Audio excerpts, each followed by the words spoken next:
Hey, what is going on the YouTube? This is Robert, and today I'm bringing you to yet another how to cop or how to buy type of video in relation to obviously the Burberry collab, more specifically the box logos and pieces dropping this week. I know that last week it didn't really work out for me after I did a video, but hopefully this time is different. We'll have to wait and see. But yeah, I'll do my best to go through everything and just tell you, in case anything goes wrong with the drop, what you should be prepared for as per norm. But yeah, let's just get straight into this. So as per norm, obviously we're going to be talking about everything in relation or regards to autofill. And before that, obviously the things that you should do or keep in mind when you are going for the drop. You know, I mess up quite a lot in doing so, and I did so last week. And I also just had a voice crack, but yeah. I messed up last week, and because of that fact, I probably cost myself a W in the end, and that happens. So let's just go through a couple of things that you should keep in mind and will happen, you know, in the end. So first and foremost, if you are going for a specific item, there are one or two ways that you can go about it. Firstly, obviously you can have the new tab open, but personally, last week they removed it. Bit of an issue, so you obviously need to be on the tab specifically, whether that is going to be for the hoodie or the tee or the skateboard under skate. You just need to be under that specific tab, and then possibly keep like an all tab open that you could then change over to the new tab when it does load up.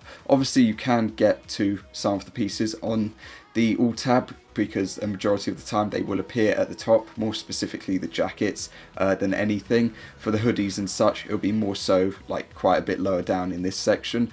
So yeah, one of the other things that you can do is that you can simply just go onto the shop tab, more so referred to as the carousel.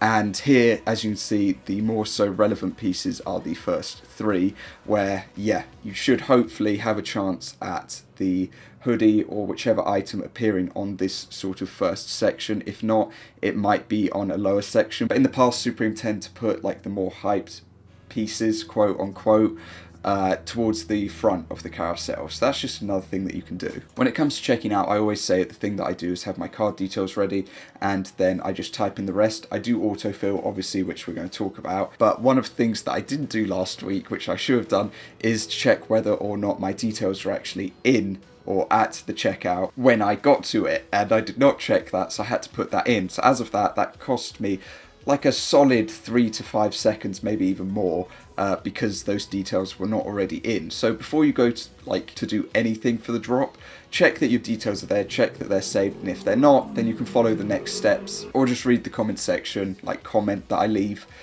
to just do it, and yeah, you can just go ahead and do that. So let's get into it. As per norm, we are going to make a new profile. Now, what you can do is obviously hit the three dots if you'd like to in the top right, and you can go on to settings. From here you can just click onto autofill. You can autofill your payment methods, but I don't tend to do that. I just copy and paste it because I feel that it's easier, and then I do the rest manual, and then we just go on to addresses and more. If you don't want to do that, then obviously you can click on your little profile circle, and then you can choose the addresses and more, or the card if you want to fill that one in, and you can go to that and it will take you to the exact same page. Now obviously I'll leave the URL down below, but first and foremost, make sure that this is swiped across, plain and simple. We're just going to add the address in, which is just the standard Supreme address, as I always do. I will go on to obviously Supreme just to show you that, you know, there are no details saved, there are no details set. I'll have to choose a piece that is not sold out or sold out. So we'll go with this one, check out now. As you can see, no details, nothing's there. So once you have your address in, you can obviously just hit save, and then as I did last time, you can go straight over onto the other tab. As you can see, details are there. It's quite easy to do. For the address 3, if you don't have one, you can either put what the city is, or you can put what the address 2 is. Either one, you know, will work in the end. Simply click save addresses for future orders as per norm, and then nowadays, fortunately, you can just go ahead and do this, and it works out. Then you can head back onto your cart, go back onto checkout, and the details are there, you know. Hooray.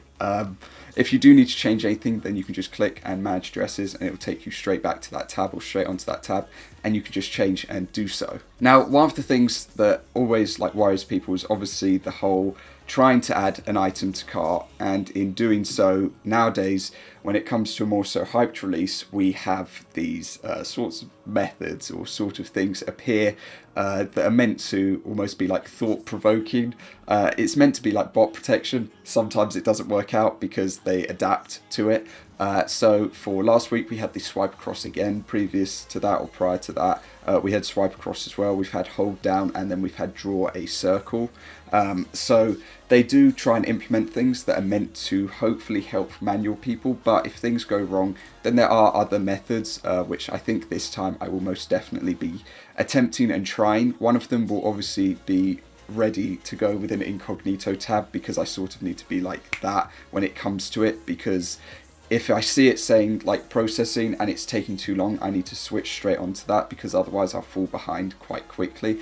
In any case, I could just open an incognito tab anyway and attempt to check out, and always just come back onto the item and see if it's checked out or not, because it doesn't matter. But obviously one of the things that I will be doing this week is, obviously, as well as going on the desktop or the computer, is using my phone on Apple Pay specifically. Now it's the exact same setup as Supreme for the computer or for the desktop, in that I have already set my details on the Supreme website and saved them and set my address. The reason why I will explain that I've put my details in, even though Apple Pay, you know, has your address and card and everything set out, is purely because if anything goes wrong, you know, Apple Pay doesn't work or payment not captured, then I'm just going to put in my standard card and hopefully check out with that.